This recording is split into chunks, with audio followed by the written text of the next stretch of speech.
Hello, everyone. My name is Anna Thomas, and this is the second episode of the Apple for the Teacher podcast. Let me start by saying thank you so much for joining me. I have been a dedicated podcast listener for a while now, and I am so thrilled about starting one of my own. There are a few ways that you can get in touch with me. My email is applefortheteacherpodcast@gmail.com. I would love you to suggest any stories that you would like me to cover in the podcast, or you might even have a personal story that ties into the stories that I tell.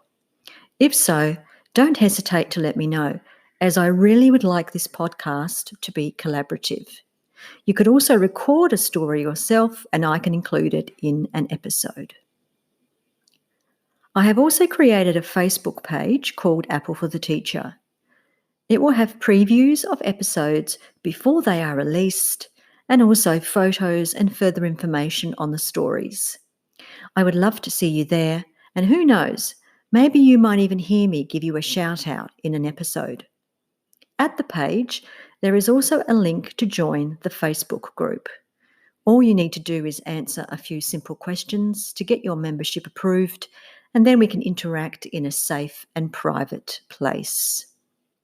So, let's go on with episode 2. Firstly, this story comes with a warning. It contains details of a crime against a child which may not be suitable for everyone. This story is about a 13-year-old schoolboy, Daniel Morecambe. It takes place in Queensland, Australia. Back in 2003, Daniel planned to take a bus to his local shopping centre. It was December. He was going to get a haircut and buy Christmas presents for his family. The time was about 1 p.m, and he walked to the bus stop, intending to catch the 1:35 bus. But Daniel didn't know that the bus had broken down. A replacement bus went past Daniel at 2:15. He waved for the bus to stop, and although the driver saw Daniel in his bright red t-shirt, the driver was under strict orders not to stop to pick up passengers because it was behind schedule. The driver radioed the depot for another bus to go and pick up Daniel. 3 minutes later, another bus arrived, but Daniel was no longer there. Later that day, Daniel's parents, Bruce and Denise, were becoming increasingly concerned about his whereabouts.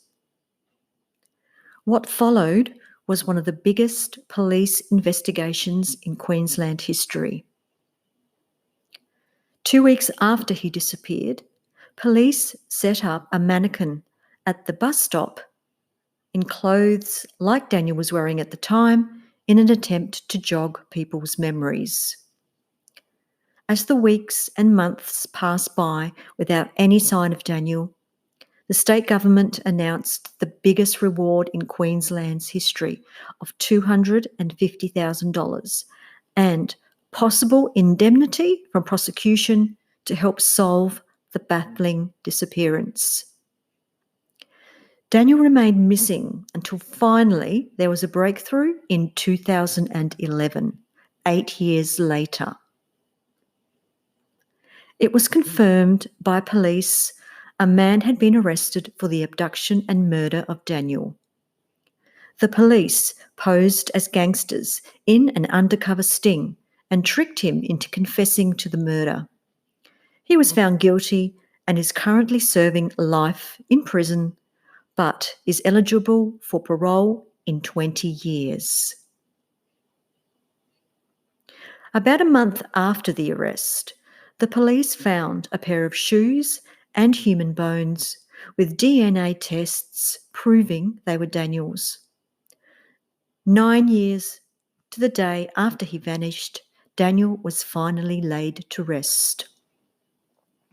During the trial, Daniel's parents and his two brothers gave victim impact statements.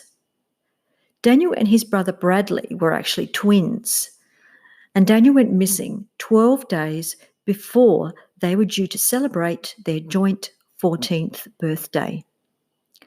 Bradley said in his statement, "Daniel and I had just finished grade 9. We were looking forward to enjoying 6-week school holidays together. We shared hobbies and interests and a bond that was special, a bond only twins can experience."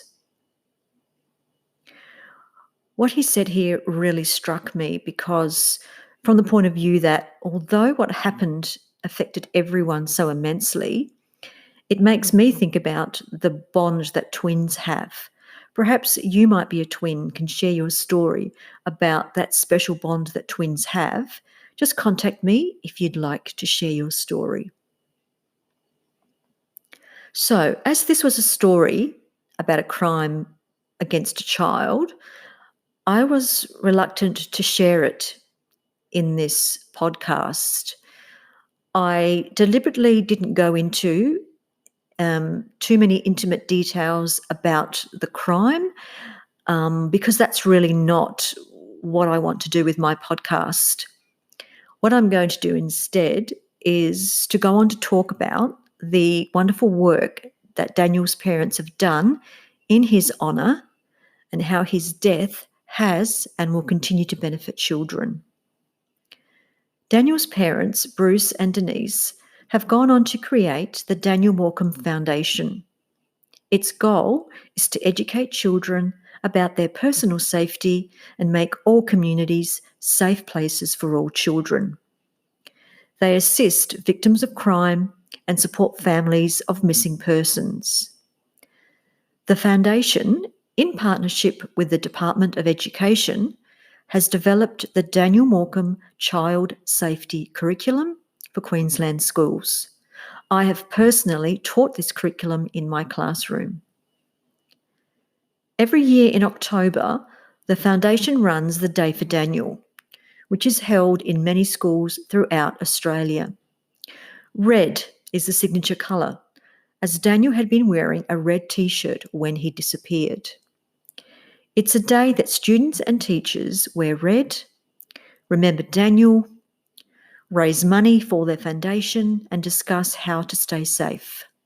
The Morecambes also do personal school visits themselves and directly teach children about how to stay safe. Here is an example of how the Morecambes have directly benefited one child. The key concepts that children are taught is to recognise, to react, and report. A student in Year 6 was getting ready for swimming.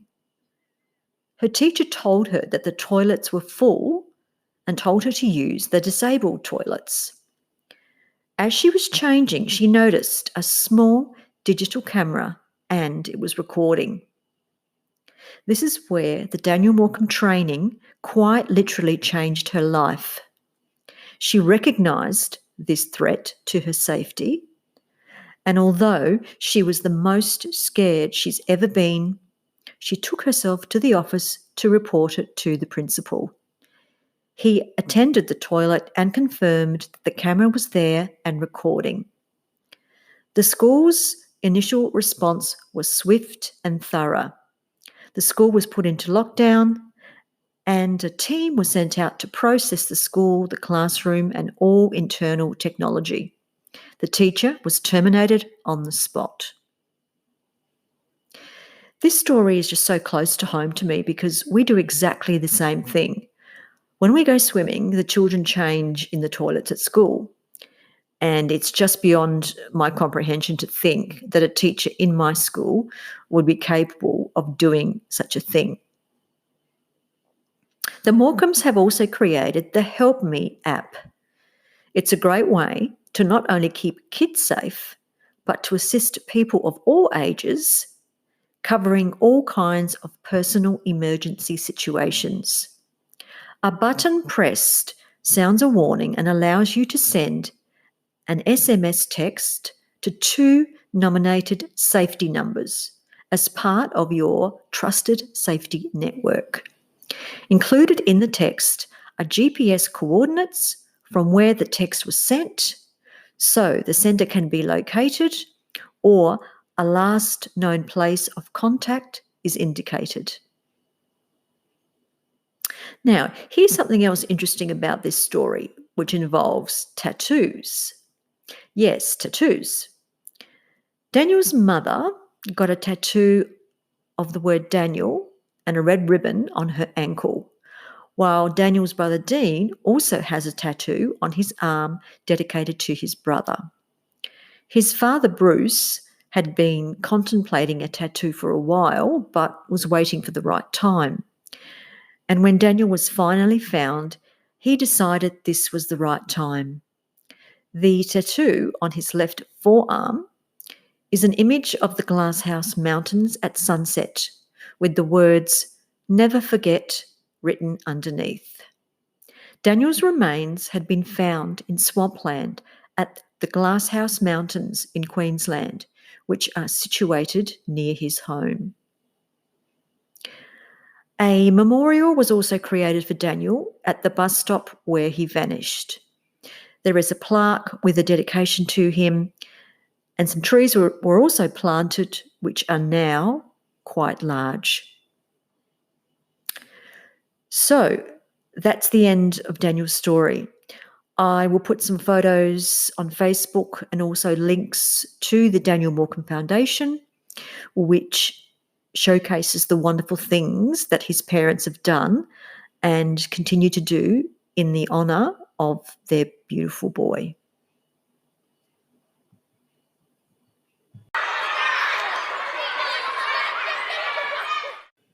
Let's now go on to story 2. Firstly, a warning. This story tells the events of a school shooting and may not be suitable for everyone. This first story took place in America in 2012.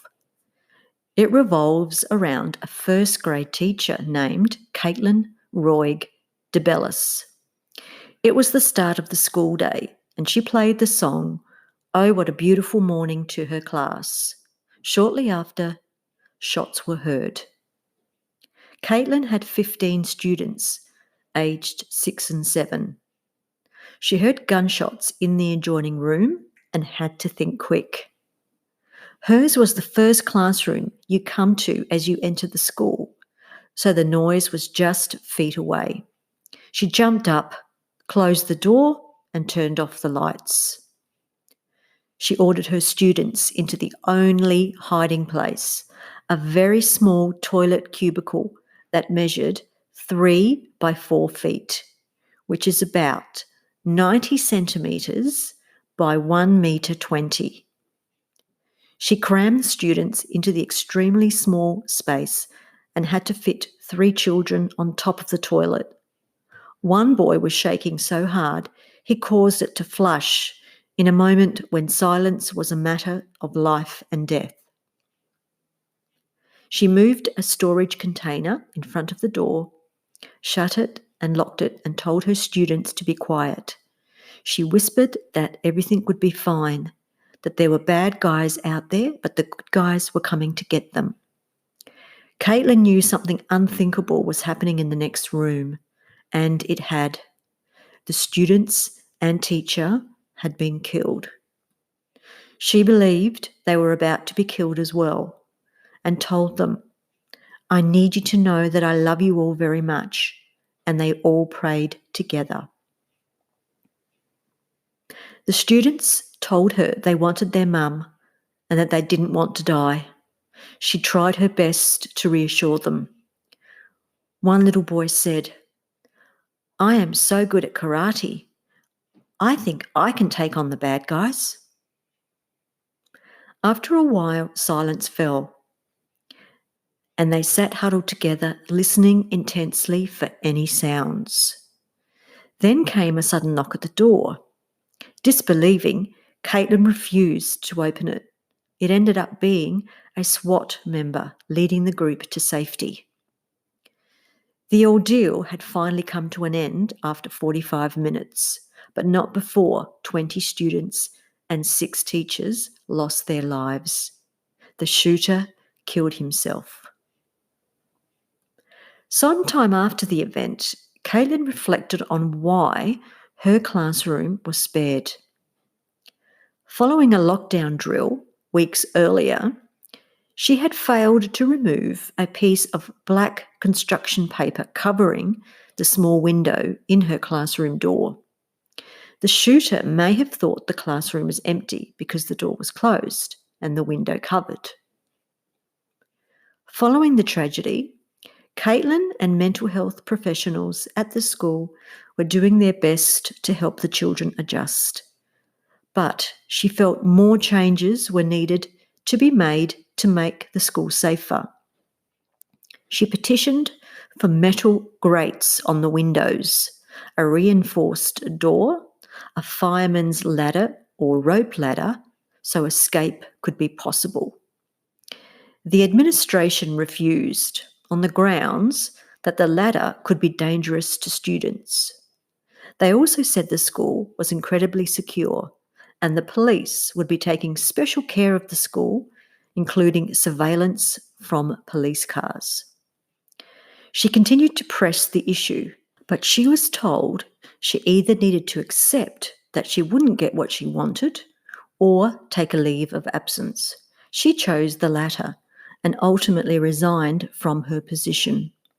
The supremely dedicated young teacher wasn't even allowed back into the classroom to say goodbye to the children whose lives she saved. At the end of the school year, the class parents put together an event for all of the children to see their teacher again, and they were all delighted to reunite. Kaitlin says, "They squealed when they saw me, stopped whatever they were doing and ran to me. Oh, those beautiful toothless smiles, stretching and straining their little arms and clamouring to get as close as they could. My students surrounded me for a big group hug. How do I describe what I felt? The last time we were huddled together so closely was in the classroom bathroom. Hello, my fantastic friends," I said, spreading my arms as far as they would reach around my kids. "I'm so happy to see you." They played and talked all afternoon, and when the party ended, the children presented her with a gift. The most beautiful handmade platter with thumbprints painted like bumblebees. Beneath each of the thumbprints was a student's name, and the back of the platter was inscribed, Mrs. Roig, 2013. Shortly after the tragedy, it was decided to demolish the existing school and have a new school built in its place. In July 2016, the new Sandy Hook Elementary School was finally unveiled. Kaitlin is often asked how she copes with the tragedy. Quote, "The only way I can cope is to tell myself every morning that those 26 angels aren't here and I am, that I need to make my life one of purpose. I want to do things that I hope would make them proud. I do not use the name of the monster who did this. Someone who makes these choices doesn't deserve to be talked about ever again." End quote. Kaitlin is now the founder of Classes for Classes, a program that matches classes in need with classes that have resources to spare. She says, "It's a simple but powerful idea. We help children find a class they want to help or send a gift to. It's a chain of giving and receiving, connecting children and teaching them to think of others. The response has been incredible, and really throwing myself into a project that's focused on building connections and fostering compassion has really helped me through the difficult days." She is also an inspirational speaker and was named Glamour Woman of the Year 2013, as well as the L'Oreal Paris Woman of Worth. She goes on to say, When I reached a crossroads in my journey back from that terrible day in 2012, I chose hope, and that has made all the difference. She has also written a book about the ordeal called Choosing Hope. I just find that this is just so admirable that you can go on to do such remarkable things following such a harrowing experience.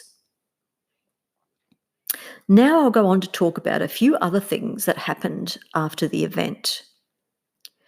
Parents of two of the shooting victims filed a lawsuit to have the district liable for the murders.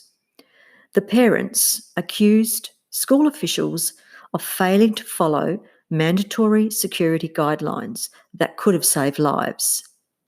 They said these guidelines included the ordering of an immediate lockdown, having doors that could be locked from the inside to keep the shooter out, and ensuring adequate training for faculty and staff.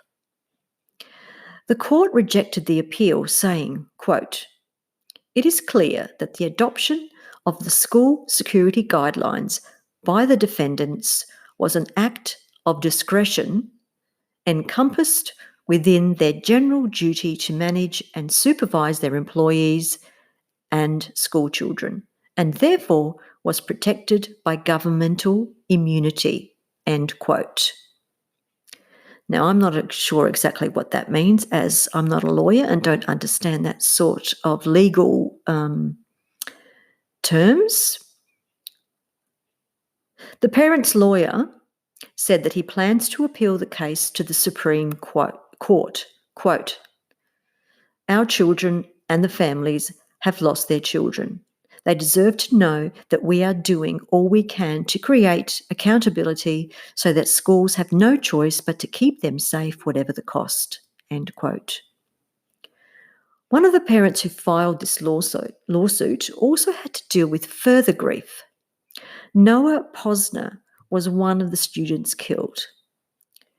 Reports surfaced that individuals sought to capitalise off the family's heartache over the death of their son Noah. The family had created the website noahposner.org in their son's name. Another man not associated with the family purchased the internet domain noahposner.com. He began soliciting donations in Noah's memory, claiming that they would send any cards, packages, and money collected to his parents and siblings. The family learned of the scam after a friend received an email asking for money for the family. It told donors to send money to an address in the Bronx and listed a New York City phone number to text any questions. Noah's aunt emailed the person who had originally registered the name. The person who went by the name of Jason Martin wrote back that he'd meant to honour Noah and help promote a safer gun culture. He said he had no ill intentions at all. Then the media got involved. CNN host Anderson Cooper sent a team to the Bronx address and said they confronted a woman who claimed someone else must have been trying to set her up. The family has since taken back the domain name and has set up a legitimate site at noahposner.org. A disclaimer on the real website clearly states this is the only official website for payment to directly and solely benefit the siblings of Noah Posner. It's not uncommon for swindlers to prey on strangers' goodwill after a tragedy. The same thing happened after Hurricane Katrina in 2005, the Columbine High School shooting, and the 9/11 attacks in New York. I just find this so despicable that these scammers were stealing from the families of victims of this horrible tragedy. It's just beyond belief to me. So, as you saw, Both of these stories were bad apples, but they had a positive and inspiring side as well, which is why I chose to tell them. As with all my stories, I will not provide the graphic details of crime or bring any further attention to the individuals who commit them. I'd now like to give you a preview of episode 3. It's called The Spanish Teacher and School Bully. Here's a summary. Anne was a teacher approaching retirement. David was a schoolboy who dreaded going to school every day.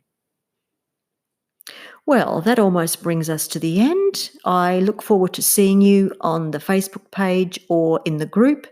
Please get in touch and let me know what you think about the podcast.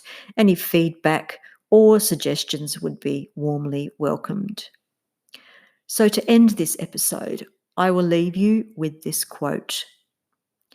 Teaching is the one profession that creates all other professions.